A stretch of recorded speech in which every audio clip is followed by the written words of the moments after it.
I'm Master Saturn. Thank you for joining me for another BDSM United podcast.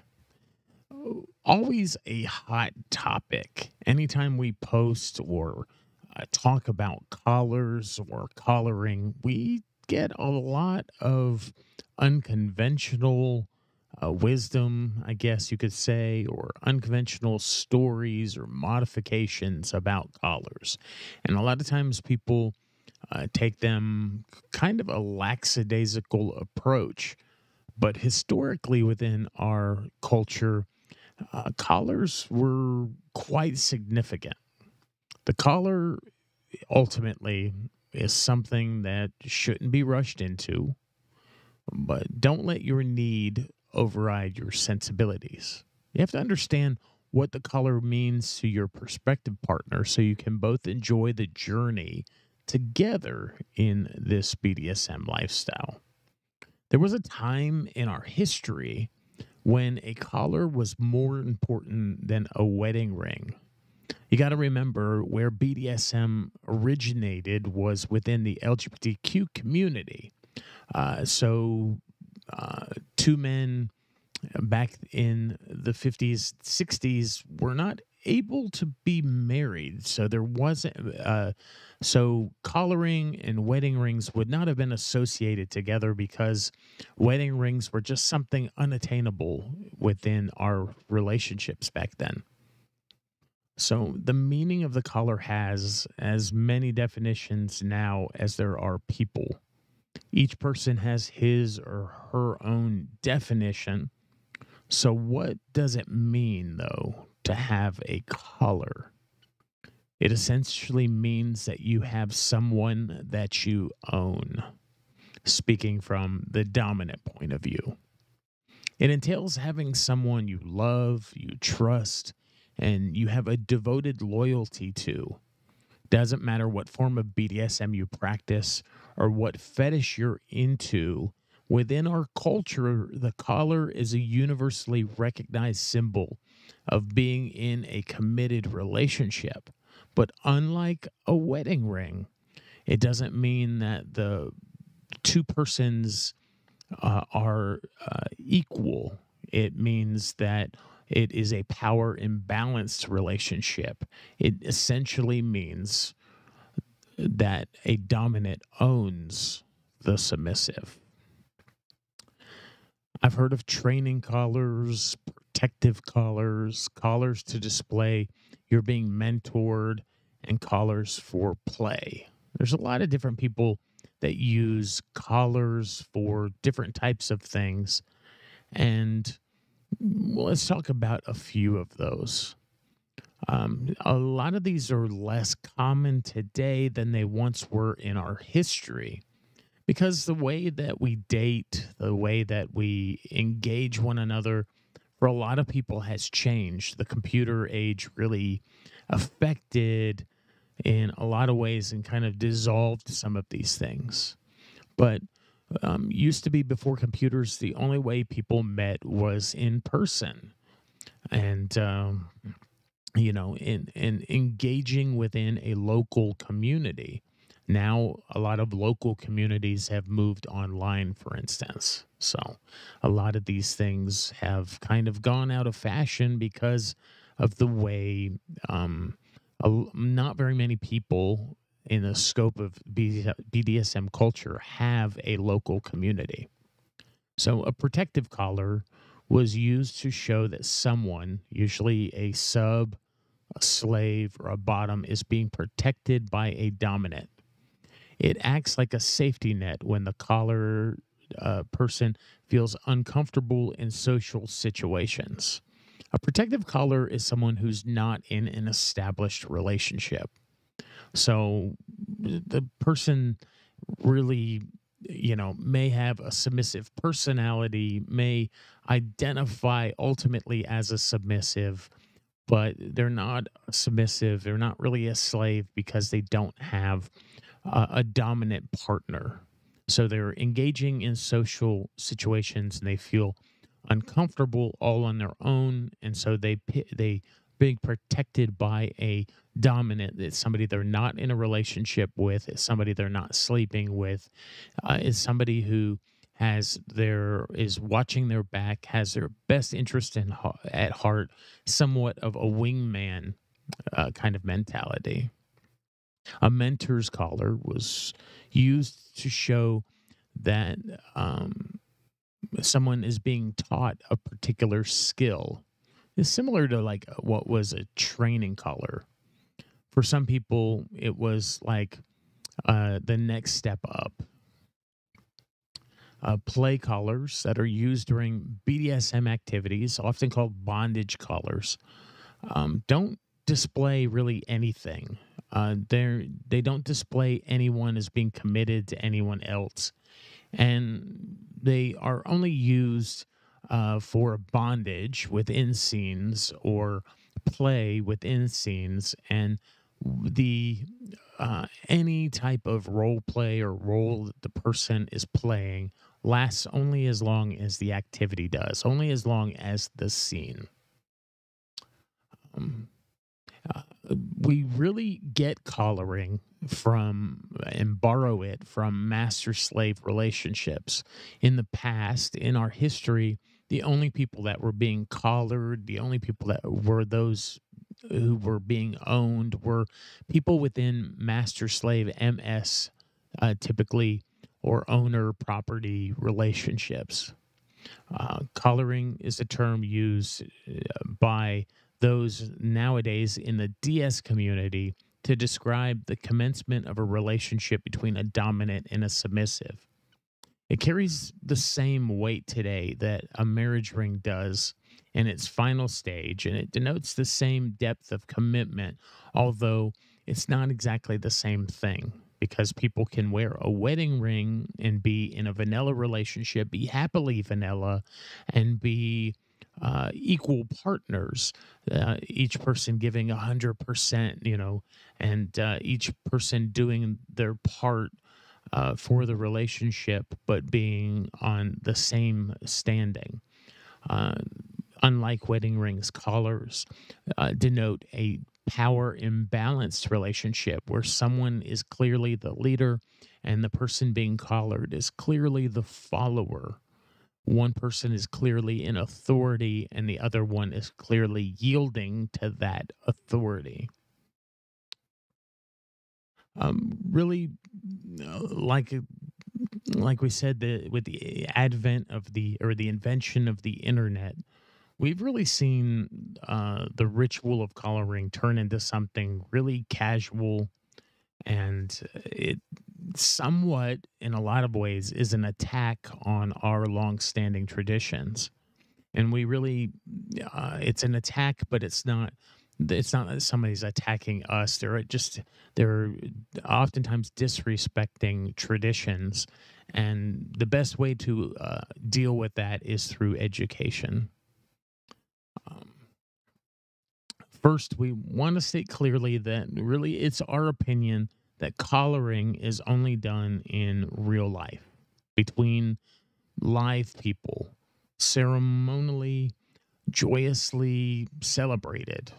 One doesn't get married online or on the phone, and one doesn't collar someone online or on the phone through a text message. We need to show a higher degree of respect for collaring. Traditionally within MS, oftentimes the first collar offered is called the collar of consideration. This identification comes largely from the leather community, the same source of the safe, sane, and consensual code. This collar is traditionally given at the very beginning of a potential relationship, kind of like when the vetting, most of the vetting, some of the negotiations have been done, and we're testing the waters to see compatibility. It's a collar of consideration would be someone who is still going through some vetting, still has some vetting left to do, and really gives each person involved or kind of is like taking it to a more exclusive level where we're not just dating everybody. Now I'm being under consideration of dominant or master so and so. There are many variations on how a collar can be presented in actuality. It doesn't have to be a collar around the neck, even though that's where we get the word. It can be a bracelet, a waist chain, an anklet. Really, it's the dominant person's choice, and oftentimes it takes into account the life or lifestyle, oftentimes the vanilla lifestyle, or how out somebody is, or their professional career, and of the submissive partner. This is sometimes determined by the situation that the submissive, such like as their job requirements. Sometimes it's just dictated by the dominant's personal taste. The tradition or the customary representation of the collar of consideration is a leather collar, oftentimes in some shade of blue. The actual shade of color really isn't as important as the color itself. And we're just borrowing here from some of the traditions, to teaching you some of the history, but really a color of consideration doesn't necessarily have to be blue, even though that was once a tradition.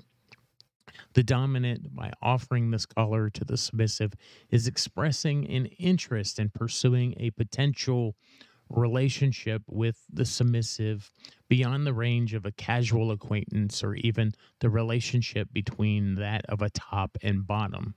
The collar is offered seriously and with a great deal of intent.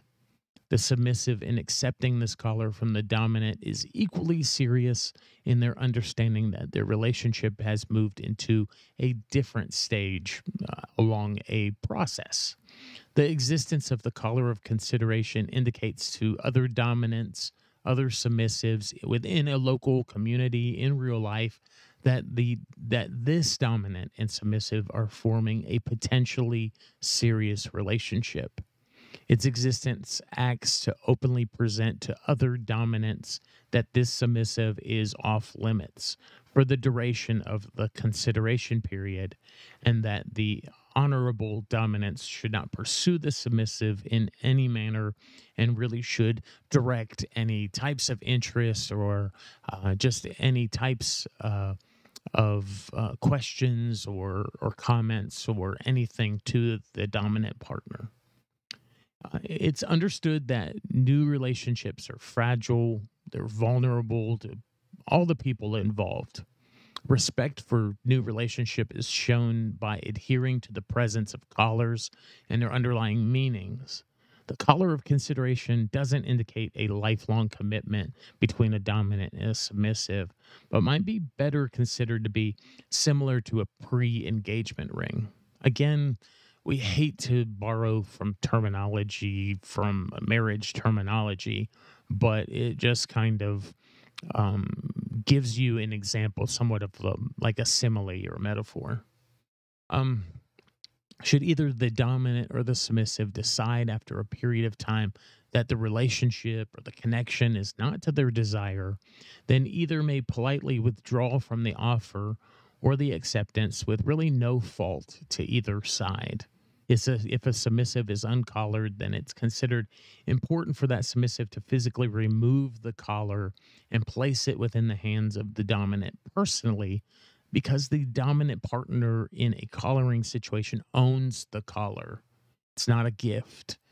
If extensive attempts have been made to do so unsuccessfully, then and only then should the submissive retain the collar. In other words, the collar is the property of the dominant. It should be purchased, acquired, or made by the dominant for the dominant. Upon the severance of a relationship, it should be rightfully returned to its owner, who is the dominant partner. Objects given as gifts to the submissive should be clearly defined as becoming the submissive's property and not expected to be returned should the relationship end. These would be like toys you bought, restraints or rope or something of that nature.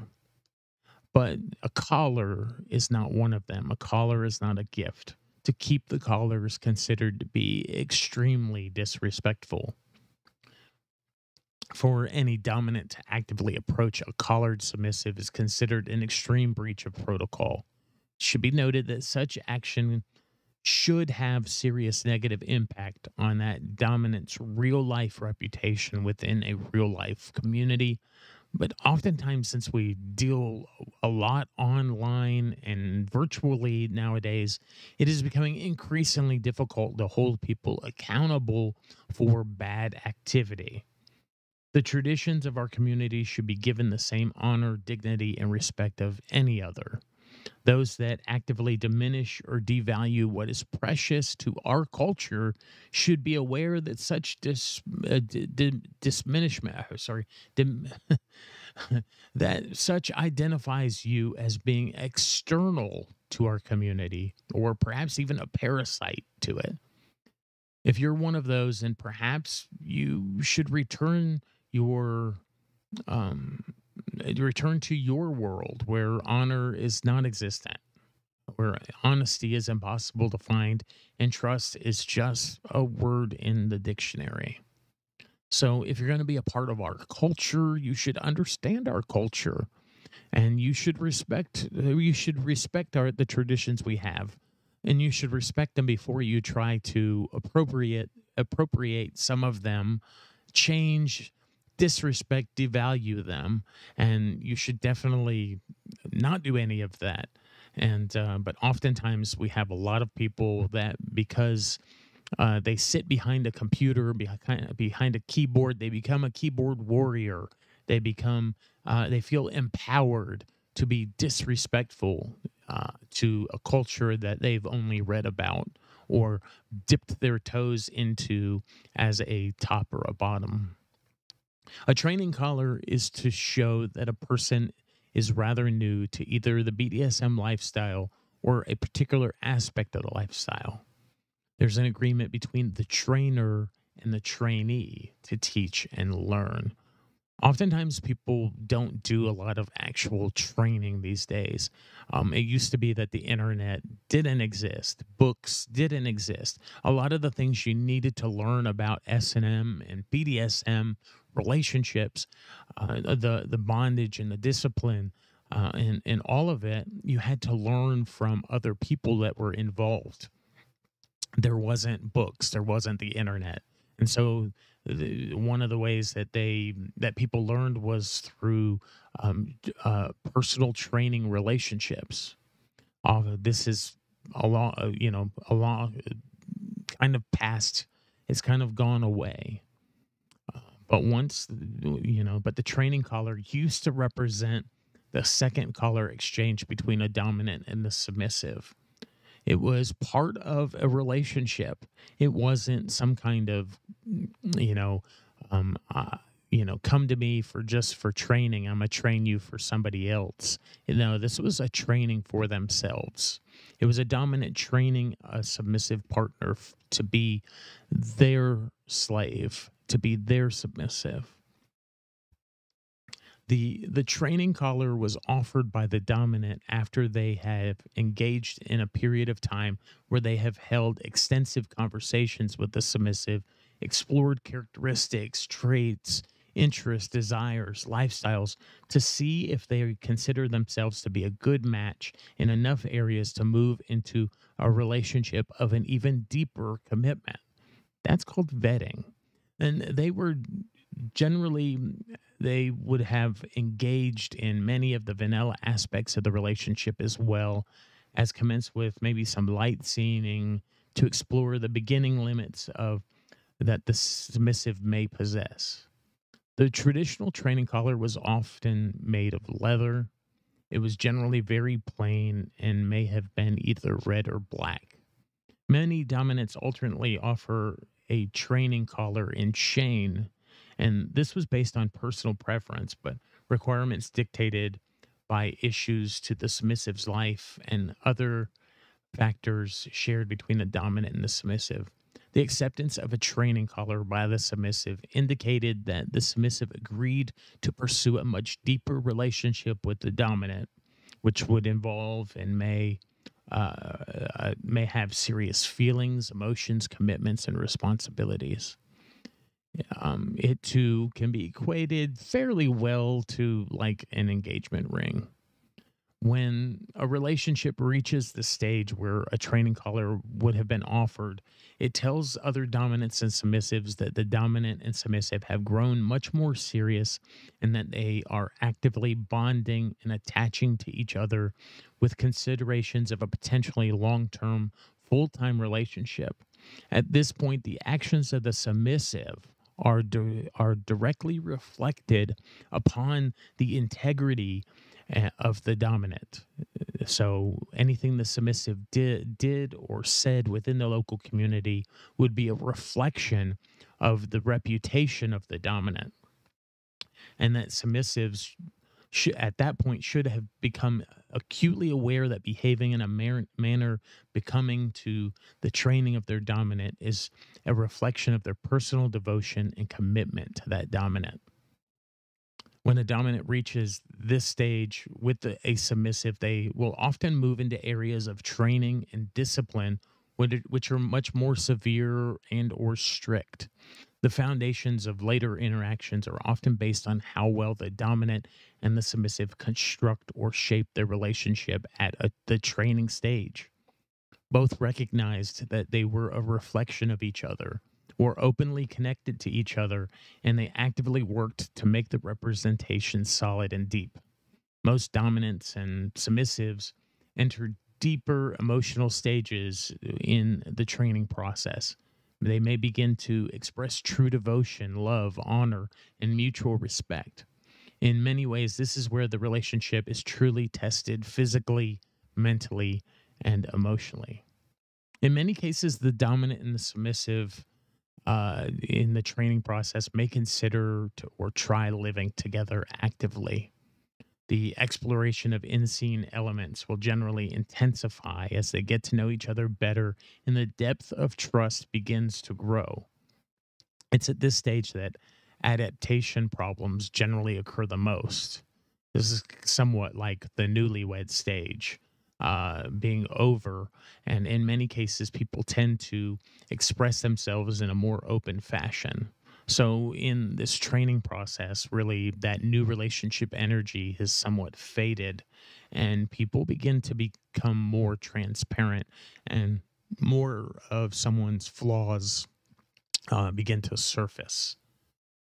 A dominant in that training stage often struggled with feelings of resentment, excessive responsibility, and a personal reduction in personal freedom, primarily as it related to open exploration of other people. And this was a natural shifting from non commitment to commitment.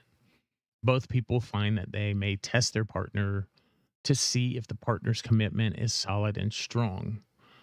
If a submissive did it, it wasn't like bratting or breaking rules to test. It was done so respectfully.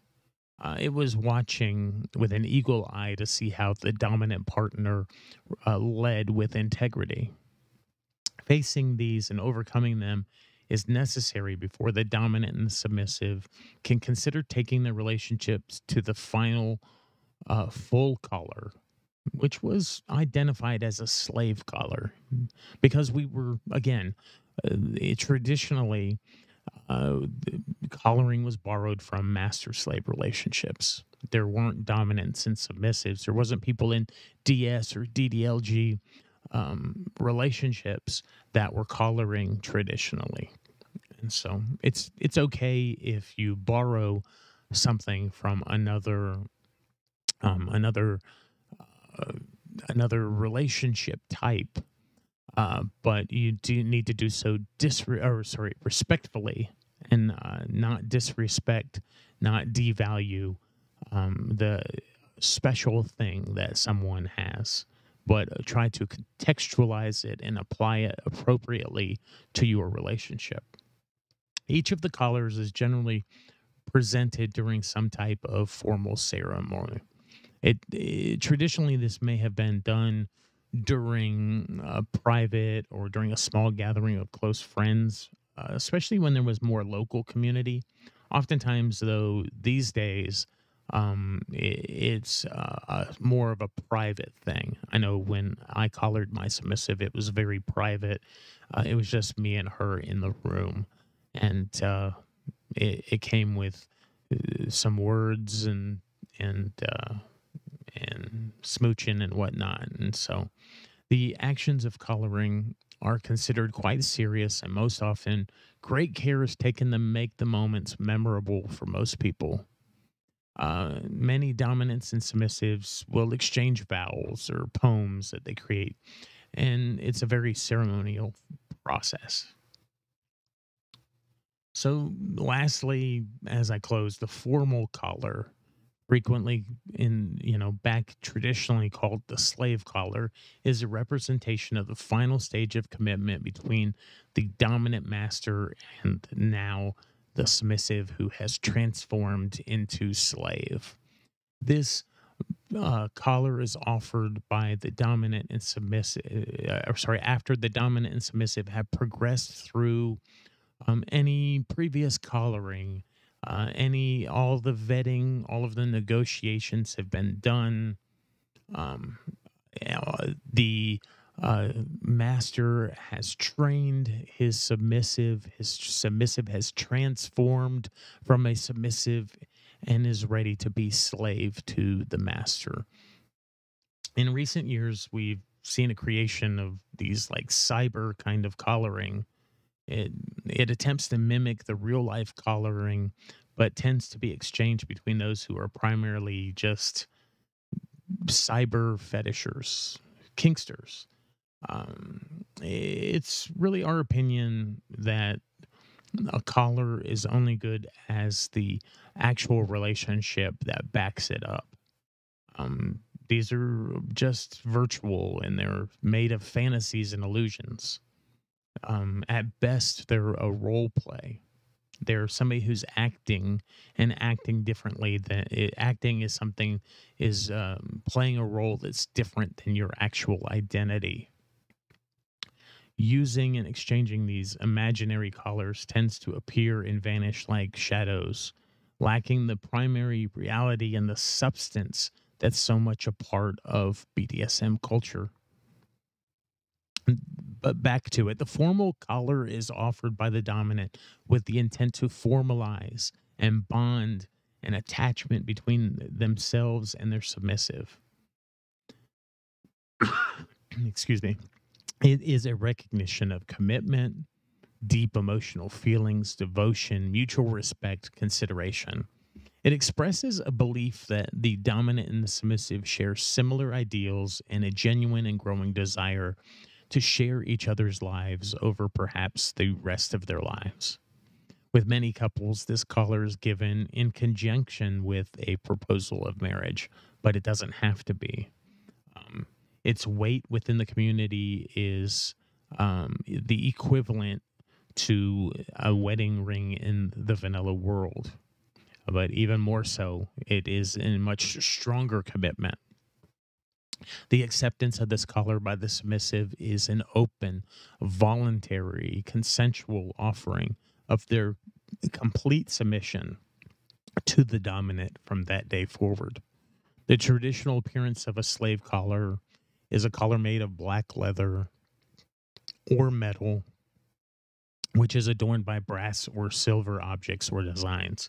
The collar is created specifically for the individual submissive and is often an original design. The presentation of this collar often involves a joyous celebration, including an exchange of vows. It may include a minister of some type, singing of songs. Many couples write their own poetry, vows, promises to each other. Many will sign a formal contract. In addition, many people choose to engage in the placement of permanent body markings upon the submissive at this time. This can be tattoos, piercings, brandings, cuttings. Um, this is a serious decision by both people, often involved after years of searching, and in many cases, after living together or being in a dynamic for a long period of time to make sure that their choice is sound.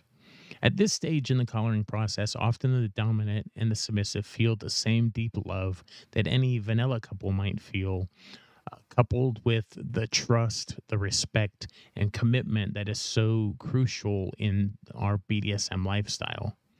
To be invited to attend a formal collaring is a huge honor, and you definitely don't want to take it lightly.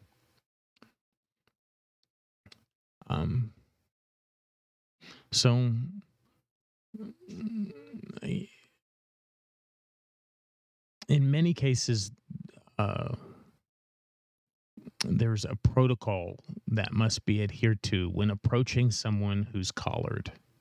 You definitely need to respect a collar, and you need to treat a collar like it is an actual collar, whether you know the person or not, especially when you don't know the person. So even if it's a bondage collar or a play collar, or the person has, self-collared themselves for whatever reason, you need to treat it like they are an owned submissive.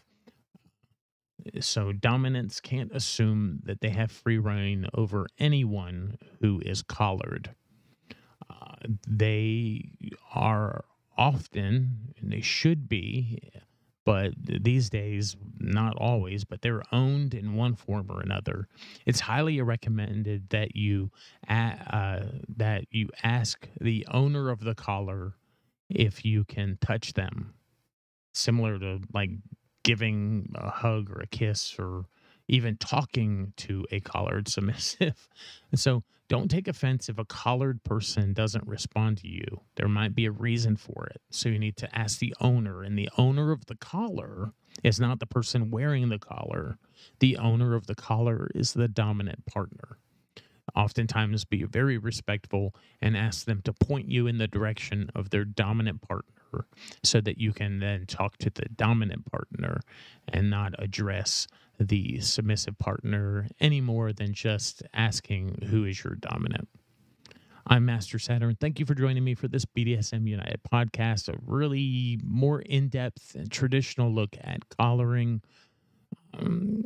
For many submissives, it is a dream to be collared. It's somewhat of a fantasy a lot of times, but really it is the dominant partner's discretion whether they choose to collar a submissive. Collaring is symbolic of a relationship, but it is not the same as a relationship.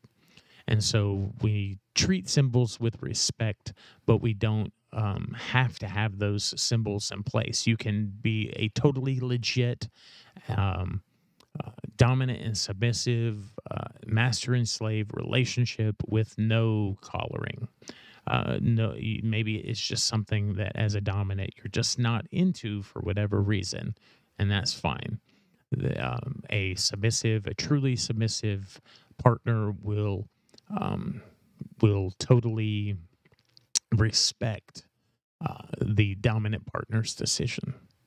You can find all of our resources at www.bdsmunited.com. It was a joy speaking with you today, and I'll talk with you again soon.